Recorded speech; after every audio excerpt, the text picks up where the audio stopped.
반갑습니다. 반갑습니다. 예, 우리 사회 하시는 선생님께서 만추의 캠퍼스 이러시네요. 정말 좋은 계절입니다.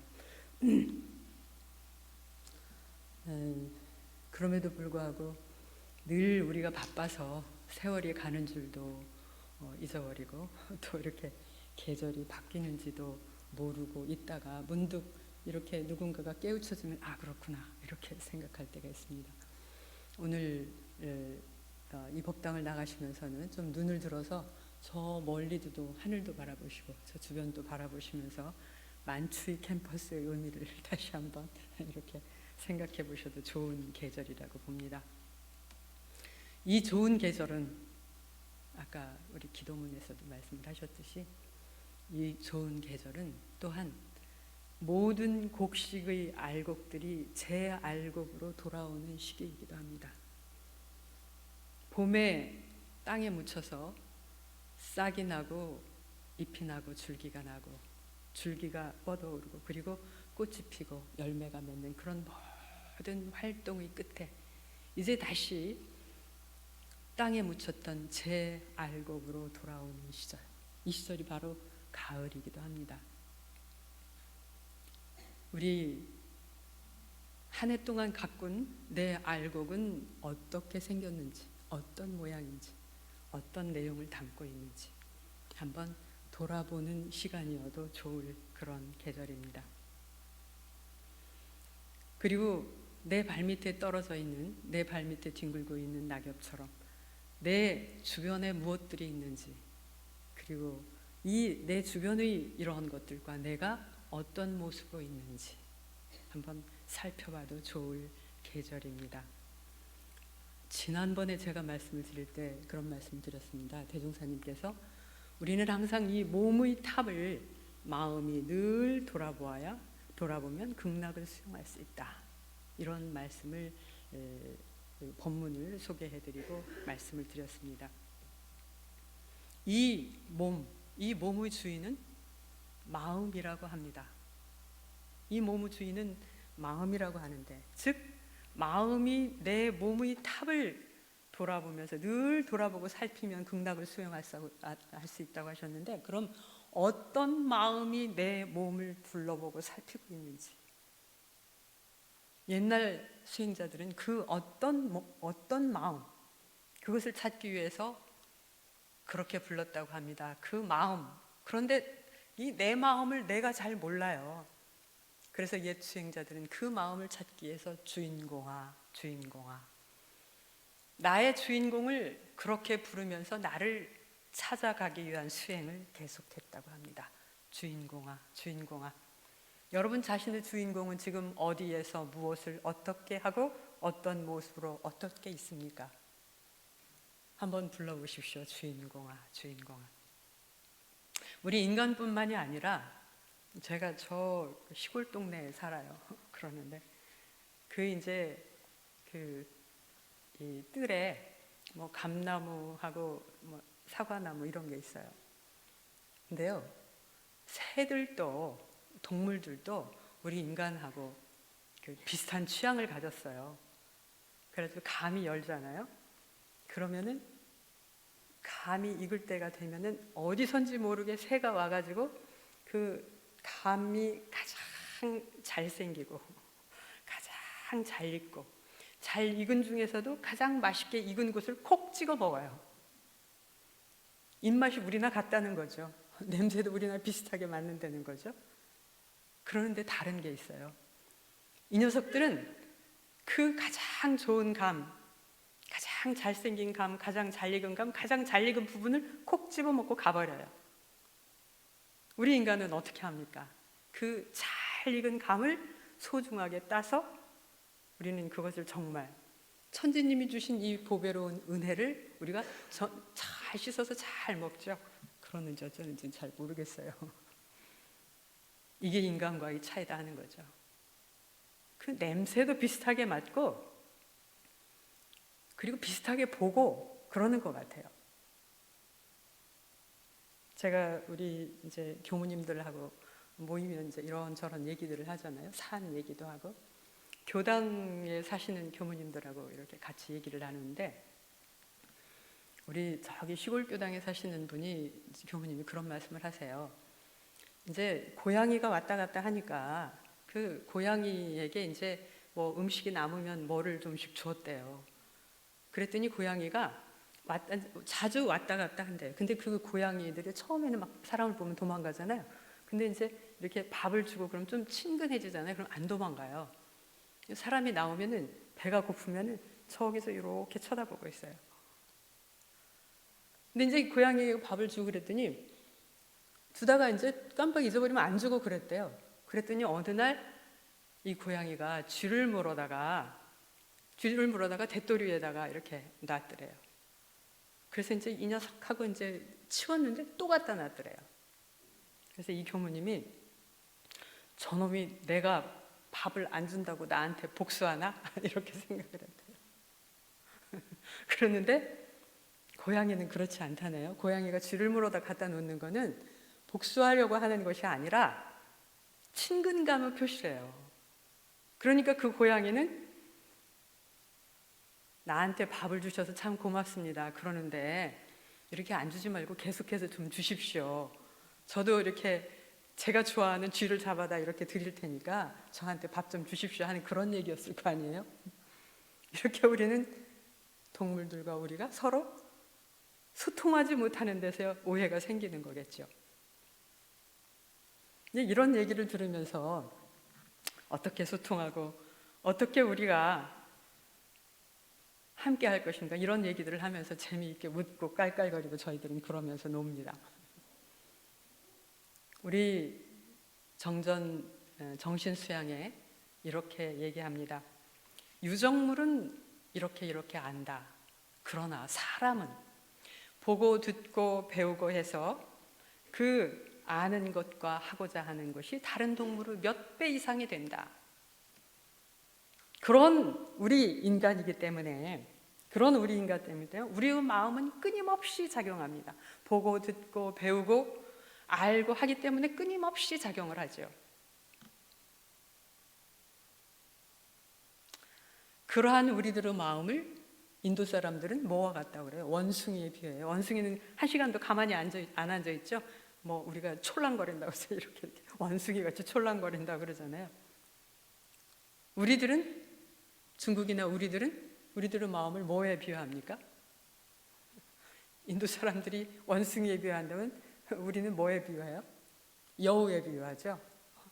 여우도 그 촐랑대기도 마찬가지인가 봐요. 그러니까 여우에 비유를 하죠. 우리들의 마음이 그렇다. 이 마음을 가라앉히고 이 마음이 그야말로 부동의 상태에 머물고, 그래서 맑아지기를 원하는 것이, 맑아지기를 바라는 것이 우리들을 수행자들이 가장 기본적으로 하고 싶은 마음입니다. 그러나 주자 같은 사람은 그렇게 얘기를 해요. 이렇게 완전히 정지한 마음은 없다. 이렇게 얘기해요. 적정한 고요적자, 고요정자, 이렇게 완전히 딱 그쳐있는 그런 마음은 없다. 그렇게 얘기를 합니다. 다만 그 상황 그때에 적정한 마음이 있을 뿐이다. 이렇게 얘기를 하거든요. 여기는 그 철학적 배경이 다르겠죠. 뭐 그에 대한 것은 여기서 얘기할 수는 없고요. 우리는 이렇게 끊임없이 작용하는 마음을 가지고 살아가죠. 이 금방 얘기한 주자, 이런 유학자들은 우리들은 마음을 여러 가지가 있죠. 바른 마음, 정념, 그 바르지 못한 마음, 사념, 그 뭐 잡념, 망념, 무슨 념, 많이 우리들은 마음을 표현하는데, 무슨 마음을 얘기하냐면요, 부념이라는 말 들어보셨어요? 뜰부자 생각념자, 부념. 저는 율곡이 이야기를 해요. 이런 정념, 사념, 뭔념 해두고 부념, 뜰부자 생각념자. 이야기를 율곡이 하는 것을 듣고 제가 율곡이 자기 마음을 깊이 들여다봤구나 하는 그런 생각을 했었어요. 마음을 들여다보시는 여러분 자신의 주인공을 찾으시는 여러분의 마음을 보시면 어떠십니까? 아무 생각도 아니고 가만히 있는데 머릿속에 생각인지 뭔지가 이렇게 돌아다니는 거 보셨어요? 생각해 보셨어요? 사실 부녀 이렇게 얘기를 하더군요. 이러한 늘 끊임없이 생각하고 끊임없는 마음의 작용 속에 살아가는 우리 현대인들은 어떠한 생각의 틀을 가지고 살을까? 저는 그런 생각을 한 적이 있어요. 몇 년 전에 여기 맨날 오시더니 안 오셨네요. 우리 기숙사에 계신 선생님. 기숙사에 여기 저기 선생님하고 저 같이 살 때인데 그때 무슨 그게 메리스였나요? 무슨 하여튼 병이 있었어요. 그래가지고 하여튼 전국이 들썩했었어요. 전국이 들썩했는데 그때 이제 우리 기숙사 같은 공동 그 주거 시설은 그야말로 초비상이었었어요. 초비상이었는데 그때 어떤 그 본부로부터 어떤 하달이 왔느냐면은 저녁마다 학생들의 체온을 재라.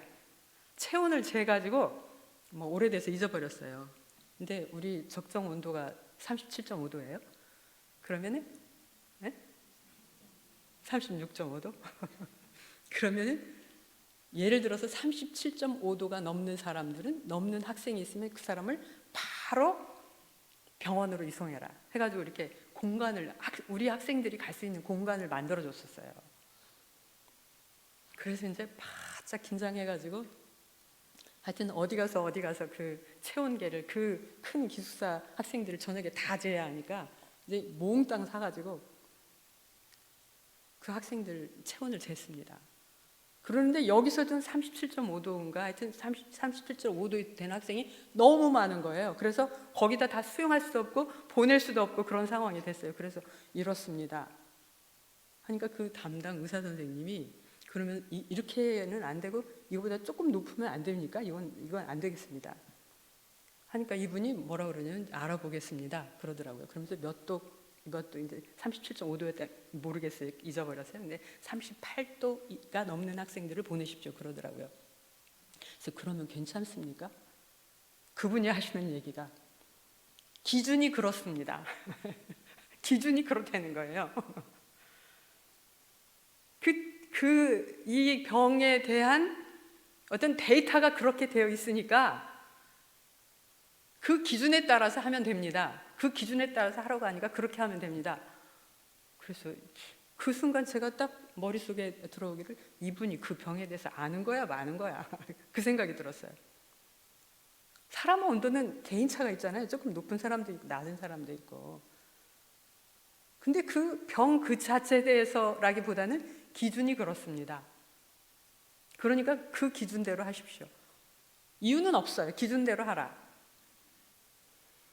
그때 제가 생각한 것이 있습니다. 우리들도 이런 어떤 기준, 어떤 생각의 틀을 가지고 이 세상을 바라보면서 그 틀에 맞춰서 그 기준에 나를 맞춰서 사는 것이 아닌가. 이 말이 좀 옵니까? 저는 그때 정말 얼마나 이게 절절했는지 몰라요. 그때 상황하고 관련이 돼서 얼마나 절절했는지 몰라요. 그러면서 제가 조금 약간 흥분했던 기억이 나요. 이게 뭐야? 이러면서 우리가 사는 게 이렇게 사는 거야? 하면서 좀 흥분했던 그런 기억이 나요. 그 규격에 맞춰서 그 표준에 맞춰서 틀에 맞춰서가 산다면 정말 나라고 하는 실존, 나라고 하는 존재, 나라고 하는 주체 이거는 뭔가 그런 생각을 좀 했었어요. 제가 좀 생각이 너무 많이 나가나요? 그렇다고 한다면 나라고 하는 주체가 가지고 있는 창조적인 주체, 실존적인 주체 이거는 이런 틀 속에서 살아가는 이 사회 속에서 그것은 무엇일까 그런 생각을 했던 적이 있어요. 그리고 이런 틀 속에 살아가는 우리에게 자유란 무엇일까? 자유로운 인간은 어떤 인간일까? 제가 생각이 좀 많죠.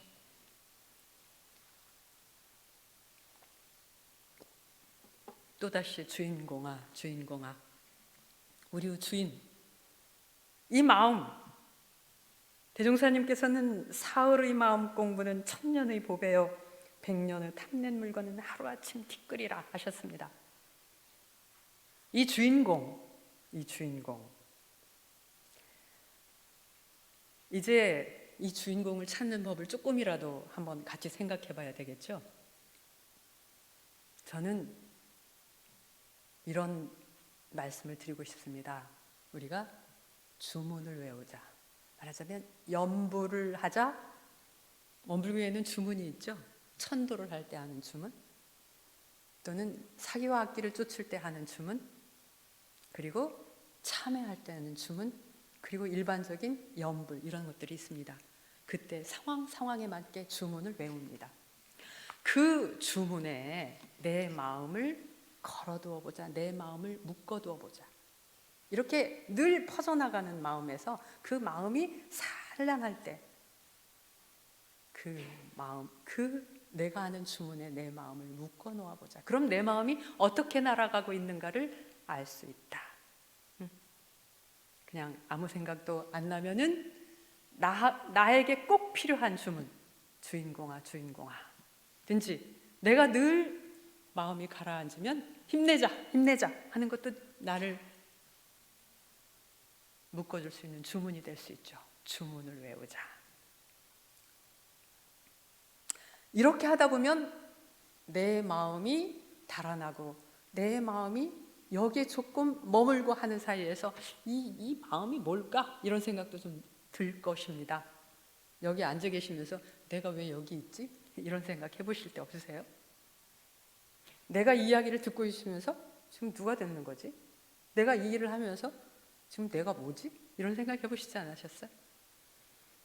어린아이들은 끊임없이 옆에 그 엄마나 삼촌이나 귀찮을 정도로 말해야 이거 뭐야? 뭐야 하잖아요.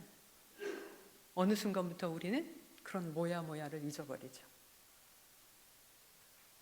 그러는데 그 뭐야를 붙잡자 하는 거죠. 그 뭐야를 붙잡자. 이렇게 내가 그런 의문을 가지고 있을 때 그것을 어떻게 해요? 그냥 이렇게 알아봐야겠죠. 이게 뭘까? 그냥 지나가지 말고 알아봐야겠죠. 이게 뭘까? 물어도 보고 분석해도 보고 합해도 보고 쪼개도 보고 뭐 찔러도 보고 알아봐야 되겠죠. 그렇게 해도 되지 않을 때는, 무슨 말인지 도대체 모를 때는, 뭔지 모를 때는 그것을 내 가슴에 품어보자. 내 가슴에 품어보자. 그 의무들.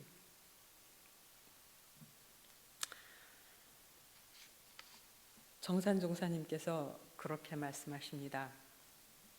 모든 것이 간절히 구하는 이에게 돌아오니니 과거 부처님께서 새벽별을 보시고 득도를 하신 것은 그 별 자체에 무슨 뜻이 있어서 깨친 것이 아니라 인간 생로병사의 모든 의문을 풀어보시려는 간절한 구도심이 쌓이고 쌓여 지극하셨기 때문이다 하셨습니다. 이 가슴에 품은 이 의문이, 그래서 그 의문을 그냥 품어보고 한 번씩 문득 그 가슴에, 내 가슴에 품겨 있는 그 의문을 만나보고, 그러다가 어느 날 문득 이렇게 마음이 밝아질 때가 있어요. 어느 날 문득 오늘처럼 아름다운 캠퍼스를 지나다가 시원한 바람이 불어올 때 내 온몸을 통과해서 지나가는 그 시원함으로 오는 그런 밝음이 있습니다. 그때 내가 투명해지는 그런 밝음이 있죠.